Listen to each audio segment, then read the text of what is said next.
Esto es Bolivia Web TV, al alcance del mundo.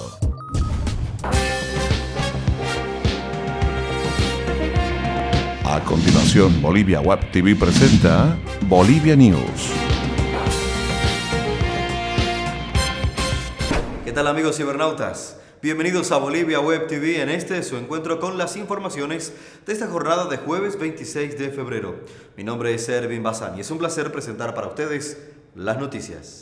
Arranque les contamos que a pesar de que cesó la lluvia en Cobija y el nivel de agua bajó 60 centímetros, Pando continúa sumido bajo las aguas y la situación de los damnificados todavía es crítica. El río Acre azotó Polpebra y Cobija con crecidas de más de 15 metros y los ríos Tahuamuni y el Manuripi han provocado inundaciones en Filadelfia, Porvenir, Bellaflor y Puerto Rico. La bancada de Unidad Demócrata en la Cámara de Senadores pidió ayer al gobierno declarar el departamento de Pando como zona de desastre debido al desborde de los ríos que han dejado cerca de 5.000 personas damnificadas. Incluso se ha puesto en duda la realización de las elecciones en Pando, ya que según el Tribunal Departamental Electoral, el 50% del territorio donde se desarrollarán los comicios electorales están inundados y el 65% de los votantes están damnificados. Así lo informó el presidente del órgano electoral en Pando, Khalil Ara.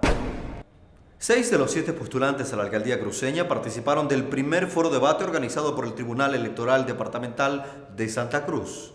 En esta primera cita, los candidatos expusieron el enfoque hacia las mujeres en sus programas de gobierno. Estuvieron presentes en el debate los postulantes de la agrupación Seguridad, Orden y Libertad, Sol, Oscar Vargas, por Unidad Nacional, Ernesto Justiniano, por el Movimiento Nacionalista Revolucionario, Gary Prado, Bella Carrillo, del Frente para la Victoria, y por el Movimiento al Socialismo, Raimi Ferrera. También de Unidad Cívica Solidaridad, Roberto Fernández. El gran ausente de la cita fue el postulante a la reelección, Percy Fernández, de la agrupación Santa Cruz para Todos. Los participantes del foro coincidieron en la implementación de oficinas para atender a las víctimas de violencia, escuelas para padres y destinar más recursos económicos con el fin de desarrollar políticas y campañas preventivas contra la violencia a las mujeres. La ministra de Desarrollo Rural, Nemesia Chacollo, posesionó a Larisa Fuentes como la interventora del Fondo de Desarrollo para los Pueblos Indígenas Originarios y Comunidades Campesinas. La intervención será administrativa, financiera, técnica o operativa y durará 6 meses, dijo a Chacollo, instándole a que transparente el fondo. Recordó que eran 8 organizaciones indígenas campesinas las que tienen que fiscalizar y a las que tienen que cerrar los proyectos, porque están a su nombre, con autonomía de gestión, indicó. Sin embargo, 4 de las 8 organizaciones del directorio del Fondo de Desarrollo Indígena Originario Campesino rechazan el nombramiento de Larisa Fuentes como la nueva directora ejecutiva interventora de esa entidad estatal. Aseguraron que fue una imposición del Ejecutivo y con ello tomó el control de esa instancia, a lo que ellos no estaban de acuerdo. La Agencia Nacional de Hidrocarburos utiliza 4 drones en la lucha contra el contrabando de carburantes, según explicó el director de operaciones de interdicción de hidrocarburos de la Agencia Nacional de Hidrocarburos, Jaime Cuellar. El uso de estos equipos tuvo resultado más eficiente en cuanto a los resultados de la lucha contra el comercio ilícito de carburantes, que también es coordinado con las Fuerzas Armadas y la Policía Boliviana. Incluso, hasta el martes se decomisaron más de 75.000 litros de combustible con la ayuda de esta tecnología, que está también enlazada con el BESISA y el CIRASAT. Los drones están funcionando desde el 15 de enero pasado y llevan 3 sensores en su interior, 2 sensores ópticos y 1 sonoro.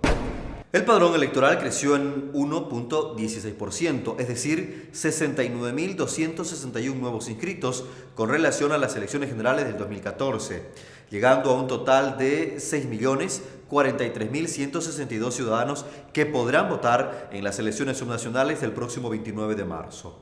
Así lo informó la vocal del Tribunal Supremo Electoral, Dina Chuquimia.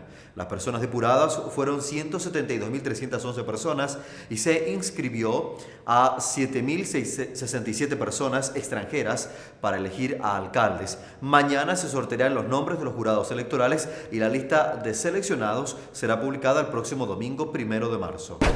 El grupo orureño Pasión Andina quedó fuera de la competencia folclórica del Festival de Viña del Mar.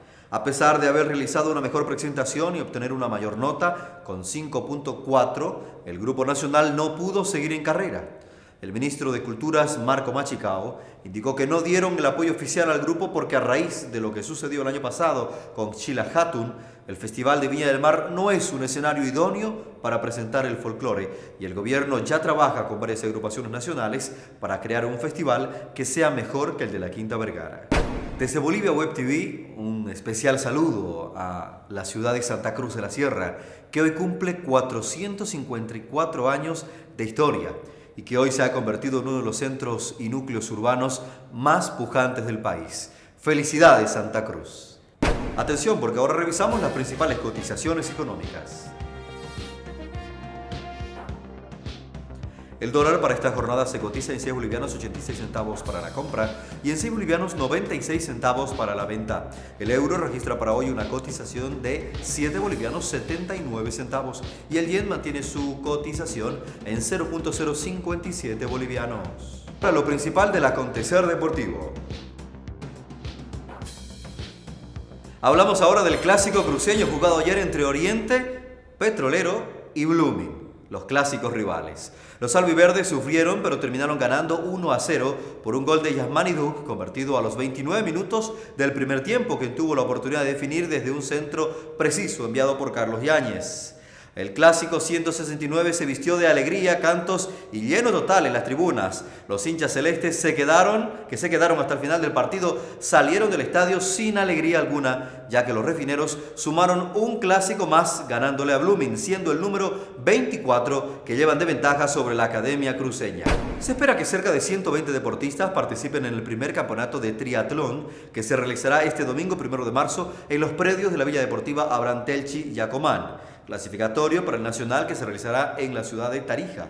La prueba contempla las disciplinas de natación, ciclismo y atletismo. Los 3 primeros de cada categoría serán seleccionados para el nacional a desarrollarse en Tarija próximamente. Se calcula enviar a dicho torneo entre 30 y 40 atletas. Esto es todo en informaciones para esta jornada de jueves 26 de febrero. Una vez más enviamos nuestro saludo a Santa Cruz de la Sierra por este aniversario de fundación. Esto es todo. Permiso.